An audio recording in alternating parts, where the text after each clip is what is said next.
오늘 말씀은 십계명 말씀이 끝나고 난 후에 상황을 설명하고 있습니다. 백성들이 반응을 나타나고 있는데 18절에 보면 우레와 번개와 나팔 소리와 산의 연기를 보고 멀리 서서 떨었다라고 이야기하고 있습니다.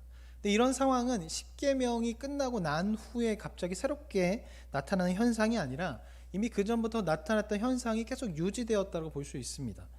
출애굽기 19장 16절을 보면 이제 하나님 앞에 나아가게 될 때 그때 이 산에 구름이 끼게 되고 천둥과 번개가 쳤다라고 나고 구름이 많이 찼다라고 이야기합니다. 그런 가운데 하나님의 말씀이 선포된 것이죠. 그것이 계속 유지되고 있는 것인데 큰 천둥 소리가 치다가 이제 십계명이 반포될 때에는 천둥 소리가 잠깐 줄어들었다가 그것이 끝났을 때 다시 커졌다라고 볼 수 있습니다. 마치 이런 것과 같은 거죠. 찬양 인도자가 앞에서 찬양 인도를 하다가 이제 찬양 중간에 멘트를 할 때 반주자가 이제 센스 있게 소리를 줄이잖아요. 그때 이 멘트를 하게 되고 멘트를 끝나고 다 같이 기도합시다 하면은 다시 반주 소리가 커지는 것처럼 지금 그와 같은 상황이 펼쳐졌을 거라고 생각이 됩니다. 이제 천둥 소리와 번개가 막 치다가 하나님께서 하나님의 말씀이 선포될 때에는 그 소리가 잠잠해졌다가 다시 말씀이 끝나자 다시 번개 소리가 커졌다라고 볼 수가 있는 것이죠. 근데 오늘 말씀에 등장하는 이 번개라는 단어가 조금 독특한데요. 앞서 19장에 나왔던 번개랑 오늘 20장 18절에 나오는 번개가 단어가 서로 달라요. 그러니까 히브리어 원어가 달라요. 그러니까 앞서 19장에서 나온 번개라는 단어는 히브리어 바라크가 사용됐고요. 오늘 말씀에서는 라피드가 사용됐습니다. 라피드라는 단어는 원래의 뜻은 횃불이에요. 그리고 이 단어가 어디서 처음 사용되냐면 구약성경에서 처음 사용된 곳이 창세기 15장 17절인데 우리 화면을 통해서 같이 한번 읽어보겠습니다. 자, 화면에 있습니다. 자, 시작.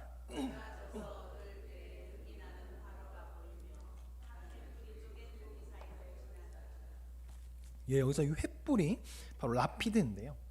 창세기 15장은 하나님과 아브라함 사이에 언약이 체결되는 장면이 바로 창세기 15장인데 그 전에 어떤 것이 나타나냐면 창세기 14장에서 아브라함은 자신이 훈련시킨 사람 318명을 이끌고 롯을 구하러 가게 돼요. 근데 롯을 구하러 그러니까 아브라함이 상대하는 그 사람들이요, 그냥 부족 하나가 아니었어요. 여러 가지 부족이 함께 연합한 하나의 국가와도 같은 그런 자들이었던 거죠. 근데 그런 자들을 상대하기 위해서 318명의 훈련시킨 자들을 이끌고 간다는 것은 어쩌면 되게 무모한 행동이었습니다. 근데 아브라함은 롯을 구출하기 위해서 그곳을 갔고 하나님의 도우심으로 인해서 그 전쟁에서 승리한 것이죠. 근데 비록 전쟁에 승리했지만 아브라함이 살고 있는 그 주변 지역에는 여전히 그 부족들이 남아 있어요. 사방으로 연합 부족들이 여전히 남아 있고 여전히 살고 있습니다. 그렇기 때문에 언제든지 그 부족들이 쳐들어와서 아브라함을 죽일 수 있는 상황인 것이죠. 그러니까 전쟁에 승리했지만 여전히 주변에 그 사람들이 살아남아 있는 것이죠. 그래서 언제든지 공격받을 수 있었고 언제든지 공격받아서 아브라함을 죽을 수 있는 상태였던 거예요. 그래서 두려워하고 있었습니다. 그때 15장 말씀에서 하나님께서 아브라함에게 언약을 체결하러 왔을 때 가장 첫 번째라는 말씀이 무엇이냐면 두려워하지 말라는 거죠. 너는 죽을 것에 대해 두려워하지 마. 나를 통해서 승리한 것이기 때문에 너는 죽을 일이 없어라고 말씀하십니다. 그리고 이제 너에게 큰 상을 내가 줄 거야. 그것이 무엇이냐면 바로 자손에 대한 약속의 말씀입니다. 우리가 잘 알고 있는 너의 자손이 하늘의 별처럼 많을 것이다 라는 말씀을 하시게 됩니다. 그리고 난 후에 이제 눈에 보이는 언약을 체결하게 되는데 그때 하나님께서 자신의 임재하심을 나타내는 것이 무엇이냐면 바로 횃불입니다. 하나님께서 아브라함이 짐승을 2개로 갈라서 쪼갠 그 사이로 지나가시는 것을 나타내는데 그때 무엇이 지나가냐면 횃불이 지나가는 거예요. 그때 그 횃불의 히브리어가 라피드이고 오늘 말씀에서는 그 라피드가 번개로 번역됐습니다. 하나님께서 횃불을 통해서 나타내시는 거예요. 지금 너와 언약을 체결하고 있고 지금 너와 함께 하고 있다. 그것을 나타내기 위해서 횃불을 사용하는 것이죠.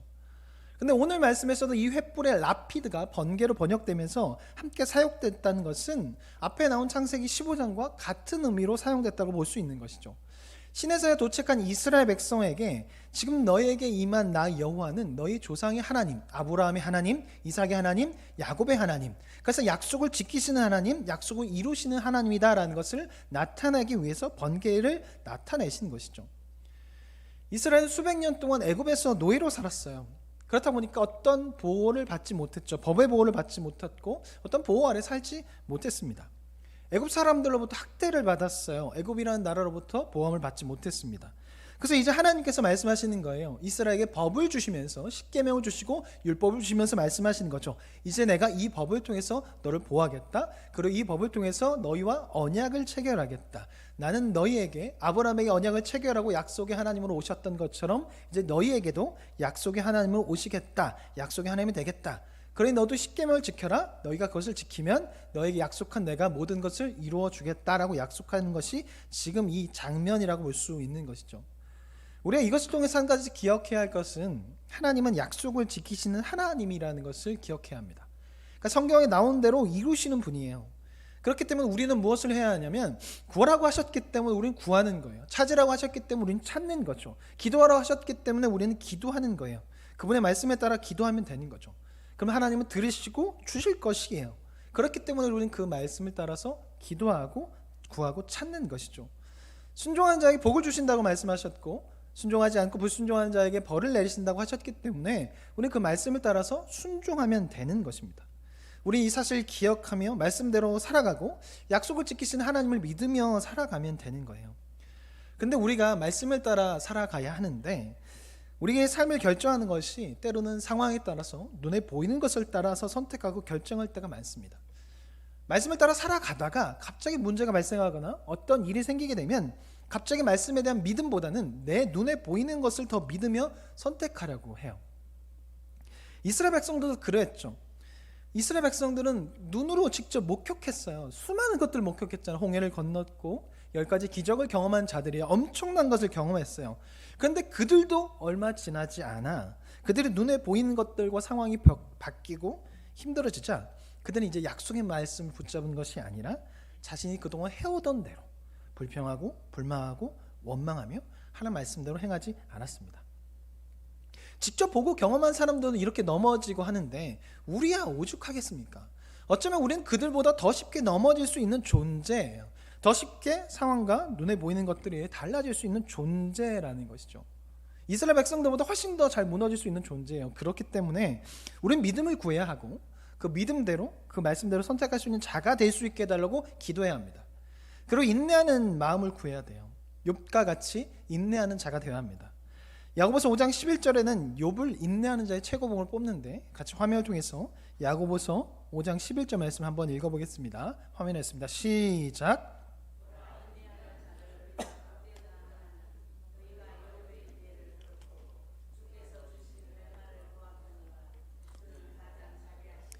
긍휼히 여기시는 이시니라. 야고보서 저자가 욥을 인내의 최고봉으로 뽑고 있어요. 그 이유는 욥은 상황이 바뀌고 환경이 바뀌고 친구들이 바뀌어도 여전히 하나님 앞에 머물러 있다는 것이죠. 하나님의 말씀을 붙잡고 살아가는 자였다는 거예요. 자녀들이 죽었어요. 집이 사라졌어요. 가축이 사라졌어요. 친구들이 고발자로 바뀌었어요. 아내도 역시 고발자가 되었죠. 모든 이가 욥을 다 떠났어요. 하지만 욥은 하나님을 떠나지 않았습니다. 욥은 하나님의 말씀을 버리지 않았어요. 눈에 보이는 모든 것들이 바뀌었습니다. 모든 것이 변했고 모든 것이 사라졌어요. 하지만 욥은 하나님의 말씀을 버리지 않았고 하나님을 떠나지 않고 그 앞에 머물렀어요. 이것이 바로 하나님 앞에서 인내하는 자의 삶이고 하나님의 약속을 믿는 자의 삶이라는 것이죠. 우리가 살아가다 보면 상황이 바뀔 때가 있고 사람이 바뀔 때가 있고 여러 가지가 바뀌어 힘이 들 때가 있습니다. 그때 우리는 기억해야 돼요. 주의 말씀은 영원하고 하나님은 영원하신다는 것, 여전히 그럼에도 불구하고 주 예수 그리스도는 우리의 구원자 되신다는 것, 우리의 중보자 되신다는 것을 기억하며 주님께 머물러 있어야 한다는 것이죠. 포기하고 싶은 생각이 들 때마다 상황이 아니라 환경이 아니라 변치 않으시는 하나님과 함께 주신 그 말씀을 붙잡고 살아가야 하는 것입니다. 그리고 그런 믿음은요, 한 번에 생기지 않아요. 단번에 생기지 않습니다. 그러면 이것은 규범적인 지혜에 어울리지 않습니다. 일반적인 원리에 따라서 계속 할 때 무언가 더 잘할 수 있는 것이지 갑자기 무언가 한번 찾았다고 되는 것은 규범적인 지혜에 어울리지 않습니다. 하나님께 우리가 이런 삶을 살 수 있기 위해서는 그 믿음을 얻기 위해서는 날마다 매일매일 꾸준히 찾는 신앙이 필요해요. 그 안에서 생기는 거죠. 매일매일 하나님 앞에 머무는 시간이 매일매일 하나님 앞에 드리는 시간으로 인해서 상황이 변해도 그 상을 보는 것이 아니라 변치 않는 하나님을 보시게 되는 거죠. 그렇기 때문에 우리는 변하지 않을 때도 내 상황에 문제가 발생하지 않을 때도 하나님을 찾아야 하고 내 상황이 변하더라도 하나님을 찾는 신앙을 가져야 합니다. 눈에 보이는 것이 바뀌었을 때에도 그렇게 되면 눈에 보이는 것이 바뀌었을 때에도 여전히 변치 않는 하나님을 찾고 그 앞에 머무르게 되는 것이죠. 우리 날마다 믿음의 주여 온전케 하신 이인 예수님을 바라봐야 합니다. 그래야 우리는 살아갈 수 있어요. 그리고 그러한 신앙생활은 바로 약속을 지키시는 하나님에 대한 믿음 안에서 나오는 것이죠. 환경이 바뀌어도 여전히 주님을 찾음으로 인해서 약속을 지키시는 하나님에 대한 믿음을 보이는 우리가 되어야 합니다. 주님은 언제나 우리의 기도를 들으시고 또 우리를 바라보시고 늘 신실하게 우리 가운데 일하십니다. 그렇다면 우리도 역시 주님 앞에서 늘 성실하고 정직하게 믿음 생활을 해야 할 것입니다. 또 두 번째로 우리가 하나님에 대해서 또 생각해야 할 것은 무엇이냐면 하나님을 경외하는 것, 두려워함이 있어야 합니다. 이스라엘 백성이 시내산에 도착했을 때 그들이 아무것도 못했어요. 두려워서. 그들은 두려워서 모세가 말한 것을 그대로 들었죠. 그대로 따랐습니다. 하나님 말씀도 움직였어요. 경계를 넘어가지 않았어요. 하나님이 행하시는 것을 그대로 보고 있었습니다. 그리고 하나님은 그것을 계속 유지시키셨어요. 그리고 오늘 말씀 20절에 보면 모세가 하나님께서 그렇게 하신 이유에 대해서 설명하는데 그 이유가 무엇이냐면 이스라엘을 시험하고 하나님을 경외함으로 인해서 범죄하지 않게 하기 위해 그렇게 하셨다라고 말하고 있습니다. 이스라엘 애굽에서 오랜 시간 동안 살아가다 보니까 그들이 섬기는 신들은 애굽의 신들이에요. 그들이 신을 숭배하는 방식은 애굽 사람들이 하는 방식이에요. 그리고 그들의 윤리는 애굽 사람들의 윤리고 그들의 생활 방식도 역시 애굽 사람들의 생활 방식인 것이죠. 근데 문제는 그런 것들이 하나님 앞에서는 불경건하고 죄가 되고 문제가 되는 것이었어요. 그래서 하나님께서는 그들에게 그것을 하지 말도록 그것을 하지 말 것에 대해서 십계명의 말씀을 반포하셨고 그것을 지킬 수 있도록 두려움을 갖게 하신 것이죠. 실제로 이스라엘 백성이 그 두려움을 가졌을 때 백성이 율법을 반포되는 동안에는 죄를 짓지 않았어요. 두려워하는 마음을 가지고 하나님 앞에 있었고 하나님이 두려워서 아무것도 하지 못했죠. 근데 그런 하나님의 임재가 사라지고 모세가 하나님을 만나러 시내산 꼭대기에 올라갔을 때 이들이 결국 죄를 짓기 시작합니다. 애굽에서 했던 행동을 하기 시작하죠. 그래서 다시 하나님께서 내려오셔서 모세를 통해서 벌을 내리심을 통해서 두려워하는 마음을 갖게 하시죠. 형벌을 통해서. 우리가 신앙생활할 때 분명하게 중요한 것은 사랑의 하나님을 사랑하는 마음이 있어야 하고 사랑의 하나님을 생각해야 합니다.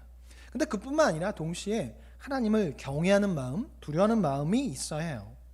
그래서 복음을 전파할 때 사랑의 하나님만 전하지 않습니다. 공의 하나님도 같이 전하죠. 복음을 전할 때 천국만 전하지 않아요. 지옥도 함께 이야기합니다. 심판도 함께 이야기하게 돼요. 하나님을 두려워하는 것은요, 죄를 멀리하게 됩니다. 그래서 하나님을 만나게 되면 사람이 변해요. 원래 첫 번째 이유는 사랑의 하나님, 예수님의 사랑이 너무나 커서 내가 어찌 이렇게 살아갈 수 있겠는가, 예수님 위해서 살아가겠다라는 그 마음 가지고 살아갑니다.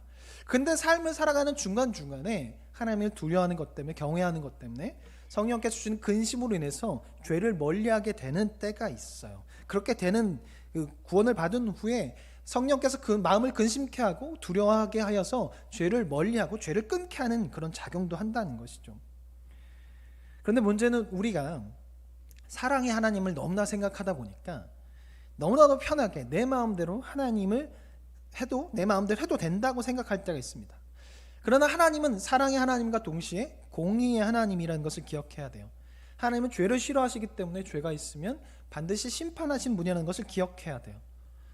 요즘에는 천국에 갔다 왔다는 사람이 거의 요즘에는 없는 것 같습니다. 근데 과거에는 천국 갔다 왔다는 분들이 간간히 있었어요. 내가 예수다라고 하는 사람이 한국에 여럿 있는 것처럼 그만큼 천국과 지옥에 갔다 왔다는 분들이 꽤 있었습니다. 그분들이 말이 사실이라면 진짜로 하나님 만났을 것이고 천국과 지옥을 보았을 거예요. 근데 제가 그런 분들 중에서 한 분을 제 모교회 그분이 와서 간증 집회를 한 적이 있었는데요. 과연 그분을 보면서 그분은 과연 하나님 만난 분인가? 천국과 지옥을 갔다 오신 분인가? 라는 생각이 드는 부분이 있었어요.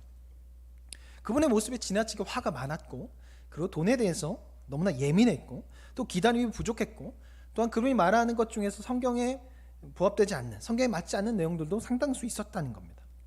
그분의 모습보다는요, 매일매일 기도의 제안을, 새벽마다 기도 제안을 쌓았던 권사님이 훨씬 더 천사 같았고 훨씬 더 하나님을 만난 분 같았어요. 그분을 보면서 진짜 하나님 만난 분일까? 천국과 지옥을 다녀온 분일까? 라는 생각을 했어요. 아마 둘 중에 하나가 아닐까 생각해요. 하나는 거짓말이거나 갔다 온 것이 거짓말이거나 아니면 갔다 왔는데 보았는데 너무나 오래돼서 그 감동이 사라져서 다시 예전 모습이 그대로 나타나는 것이 둘 중에 하나이겠죠. 우리는 구원받은 사람입니다. 구원받았다는 것은요, 예수님을 만났다는 거예요. 예수님 우리 안에 있다는 것이죠. 그렇다면 예수님을 만난 흔적이 우리 안에 있어야 하고 우리 삶에 있어야 합니다. 그 흔적의 첫 번째는 예수님의 사랑이 우리 삶에 나타나는 것이고, 두 번째는 그 하나님을, 그 예수님을 경외하는 모습이 나타나야 해요. 사랑으로 그 말씀을 지킬 뿐만 아니라 두려워함으로, 경외함으로 그 말씀을 지키며 하나님을 말씀을 함부로 대하지 않는 것이죠. 우리 안에 이런 모습이 있어야 합니다. 나는 하나님을 사랑하는가? 동시에 그리고 하나님을 경외하는가? 두려워하는가? 우리는 환경이 바뀌고 아픔이 찾아오기 전에, 고통이 찾아오기 전에 하나님을 사랑하고 두려움으로 하나님의 말씀을 지키며 살아가야 할 것입니다. 저희 아이들이 이제 학교에서 어린이집에서 다녀오면 아마 다른 집도 똑같을 텐데 허물을 벗어놓듯이 벗어나요. 분명히 제가 정해놨어요. 들어가자마자 문 열자마자 오른쪽에는 가방을 놓는 자리, 그리고 잠바는 잠바 자리, 옷은 빨래통에, 그것을 얘기했습니다. 근데 신기하게도 가방 놓는 자리를 지나쳐서 가방을 던져놔요. 그리고 가방에 있는 모든 것을 펼쳐놓고 바지랑 옷도리를 벗어놓고 잠바도, 그래서 마루를 꽉 채워요. 꽉 채워야 좋은지 모르겠지만 항상 그렇게 됩니다. 그래서 제가 갈 때마다 이야기해요. 야, 가방은 가방 자리에, 옷은 잠바는 잠바 자리에, 옷은 빨래통에, 이야기하면 똥 이러면서 이제 갖다 놔요. 근데 이제 계속 그런 건 저도 지치잖아요. 매일매일 그런 얘기를 하니까. 그래서 두 아이를 붙잡아 놓고 이제 이 얘기했습니다. 내일부터 가방이 가방 자리에 없고 잠바가 잠바 자리에 안 걸려 있고 빨래가 빨래통에 없으면 엉덩이를 한 대씩 때리겠다라고 이야기했습니다. 그 다음날 되니까 첫째는 말을 들었지만 둘째는 까먹었는지 안 했어요. 그래서 불러서 이야기했습니다. 오늘 한 번 실수했다고 생각하고 때리지 않을 거야. 하지만 내일은 엉덩이를 때릴 거야 라고 이야기했습니다. 근데 그 다음날에는 또 까먹었는지 여전히 둘째는 그것을 지키지 않았어요. 그래서 안 되겠다, 본보기 보여야 돼서 손으로 엉덩이를 이렇게 때렸습니다. 그리고 그 다음날이 되었는데 둘째가 그것을 갖다 놓았습니다. 그래서 역시 내가 통했구나 라고 생각을 했는데, 나중에 아내가 이야기하기로는 아빠가 올라오기 5분 전에, 야 이제 아빠 올라올 시간 됐으니까 빨리 빨래는 빨래통에, 잠바는 잠바, 그리고 가방은 가방 자리에 놨다나 라고 이야기해서 그것이 지켜졌다라고 이야기하더라고요. 어쨌든 경각심을 가졌다는 거죠. 아빠가 올라오면 이제 이것을 해야 하는구나, 그래야 엉덩이를 맞지 않는구나 하는 것을 생각하게 된 것이죠. 우리가 하나님을 믿을 때 사랑의 하나님 정말 중요해요. 근데 사랑의 하나님이라고 해서 만만한 하나님이라고 착각해서는 안 됩니다. 두려워하는 마음이 있어서 함부로 대할 생각을 하지 말아야 하고, 십가 생각하지 않아서 필요할 때만 찾는 일을 해서는 안 되는 것이죠. 하나님은 언제나 찾으면 만날 수 있어요. 그리고 늘 우리와 동행하시고 그렇게 하시길 원하세요. 그렇다고 해서 내가 필요할 때만 찾고 싫으면 찾지 않는 분은 아니라는 것이죠. 하나님은 하나님이라는 사실을 기억하면서 사랑과 공의의 하나님을 둘 다 모두 기억하며 신앙생활을 해야 할 것입니다. 마지막으로 하나님은 은으로나 금으로나 신상을 만들지 말라고 하시고, 그리고 난 후에 제단에서 제사 드리는 방법에 대해서 유의사항을 말씀하세요. 그 첫 번째는 정으로 돌을 다듬어서 쌓지 말라고 하셨고, 층계로 올라갈 때 하체가 드러나지 않도록 층계로 올라가지 말라고 말씀하십니다. 왜 돌을 다듬어서 쌓지 말라고 하셨을까? 왜 정으로 쪼개지 말라고 하셨을까? 이것에 대해서 여러 가지 견해가 있는데, 유대 전승에서는 이렇게 말하고 있습니다. 제가 읽어드릴게요. 쇠는 사람의 수명을 단축시키기 위해 창조되었다. 반면에 제단은 사람의 수명을 연장하기 위해서 창조되었다. 그러므로 사람의 생명을 단축하는 수단이 사람의 수명을 연장하는 것을 만드는 데 사용되는 것은 적절하지 못하다라고 말합니다. 이게 무슨 말이냐면, 쇠는 무기를 만드는 데 사용되죠. 그렇기 때문에 사람을 죽이는 데 사용되는 거예요. 근데 이 돌이라는 것은 제단을 쌓는데, 제단은 하나님을 예배하고 하나님과 연결해서 하나님과의 연결로 인해서 생명을 살리는 것이죠. 그렇기 때문에 사람을 죽이는 쇠를 가지고 사람을 살리는 제단을 만들어서는 안 된다라고 유대 전승에서 그렇게 말한다는 거예요. 그리고 중세시대 한 주석가는요, 제단을 깎아서 뭔가 만든다는 것은 사람의 욕망을 따라 만드는 것이기 때문에 금지시킨 것이다 라고 얘기하는데, 저는 이것보다는 현대 주석가들 대부분이 이야기하는 것을 따르는데요. 얘 왜 이렇게 하지 말라고 했냐? 당시에 가나안 땅 사람들이 이런 방식으로 제단을 쌓았기 때문이에요. 그러니까 돌을 다듬어서 제단을 쌓았고, 그렇기 때문에 하나님께서 모세를 통해서, 여호수아를 통해서 무엇을 말씀하셨습니까? 가나안은 진멸하라. 가나안 종교를 진멸하고 그들을 내쫓아라. 그래서 그들과 섞이지 마라. 그들을 따라가지 마라. 그들을 닮지 마라라고 말씀하셨잖아요. 그래서 그들과 함께 그들이 제사 드리는 방식을 따르지 말기 위해서 돌로 깎지 말라고, 정으로 깎지 말라고 이야기하신 거죠. 이와 마찬가지로 층계를 오르지 말라고 하는 이유는 여기에 있습니다. 이집트와 고대 근동 그 지역에 살고 있었던, 가나안 땅에 살고 있었던 사람들이 제단을 올라갈 때 층계가 되어 있는 계단을 올라갔대요. 이것이 이방 종교의 하나의 풍습이었던 것이죠. 그래서 하나님께서는 이것을 하지 말라고 했고, 또 계단을 올라가다 보면 하체가 드러난다라고 이야기하는데, 그것도 마찬가지예요. 하나의 성적인 요소를 담고 있는데요. 이방 사람들이, 가나안 땅 사람들이, 그 가나안 땅 사람의 제사장들이 제사를 집행할 때 어떻게 했냐면 옷을 다 벗고 나체로 집행하는 일들이 많았대요. 왜냐하면 이방 종교의 그 제사장들은 성관계를 통해서 신접한다고 생각한 것이죠. 그러니까 섹스 파티를 여는 거예요. 그래서 성전에 창기가 있었어요. 남자 창기와 여자 창기. 그래서 제사장이 여자 창기와 성관계를 맺기도 하고, 서로 남자 창기와 여자 창기와 성관계를 맺음을 통해서 신접한다라고 생각하는 것이죠. 그러니까 이게 난리가 나는 거죠, 성전 안에서. 그래서 하나님께서는 혹여나 이런 것들이 연결돼서 작은 것 하나가 그들과 연결시킬까봐, 그것으로 해서 합리화해서 결국 가나안 풍습을 따라갈까봐 하나님께서는 계단을 오르지 말고 하체를 드러나지 말라고 하신 것이죠. 성적인 요소가 자리 잡지 못하도록 그렇게 하신 겁니다. 근데 문제는 시간이 흘러서 솔로몬 이후에 왕국이 분열되고, 분열된 후에 이스라엘에서는 성전 안에 성전 창기가 생깁니다. 가나안화가 된 것이죠. 성전마저 타락하고 세속화가 된 것입니다. 우리의 예배도 마찬가지예요. 우리가 드리는 예배가 세속화되고 타락돼서는 안 될 겁니다. 물론 세속화를 어떻게 정의 내리긴 쉽지 않아요. 왜냐하면 예배라는 문화가요, 시간이 흐르면서 계속적으로 바뀌거든요. 40-50년에 예배를 드렸던 분들이 오늘날 예배를 보면 타락하고 세속화되었다고도 볼 수 있을 거예요. 남녀가 따로 예배를 드렸던, 기역자 교회에서 예배를 드리셨던 분들이 오늘날 예배를 보면 어떻게 남자가 같이 한 공간에서 드릴 수 있어? 세속화되었구만, 타락했구나라고 생각할 수 있을 거고, 풍금만 가지고 예배를 드리셨던 분들이 오늘날 예배를 본다면 타락했구나, 세속화되었구나라고 생각할 수 있을 겁니다. 시대마다 예배하는 문화와 그 방식이, 방법이 조금씩 달라요. 근데 예배 드리는 태도나 마음은 세속화나 타락해서는 안 되는 것이죠. 우리가 삶에서 드린 예배의 모습이 세속화되고 타락해서는 안 되는 거예요. 예배 때 하나님을 생각하지 않는다면, 마음을 들이지 않는다면 그 예배는 타락한 것이고 세속화된 것이죠. 가난화된 것입니다. 삶에서 하나님을 생각하지 않는다면, 마음을 들이지 않는다면 그 삶의 예배는 타락한 것이고 세속화된 것이죠. 그것을 누가 알겠어요? 각자 알 겁니다. 자기가 알 겁니다. 나의 예배가 세속화되었는지 타락되었는지는 자기만 압니다. 우리가 드리는 예배가 세속화되고 타락하는 예배가 아니라 거룩하고 경건하게 드린 예배가 되어야 할 것이고, 예배 안에 다른 것이 들어오는 것이 아니라, 다른 것이 자리하는 것이 아니라 하나님만, 예수님만, 성령만 자리하는 예배가 되는 우리가 되었으면 좋겠습니다. 같이 찬양하고 기도하겠습니다. 찬양할 때, 기도하실 때 하나님을 사랑할 뿐만 아니라 두려워하는 마음 갖겠다, 날마다 하나님을 찾겠습니다, 나 예배를 점검하고 제대로 드리겠다라는 기도를 했으면 좋겠습니다. 주님 다시 오실 때까지 찬양하고 기도하겠습니다.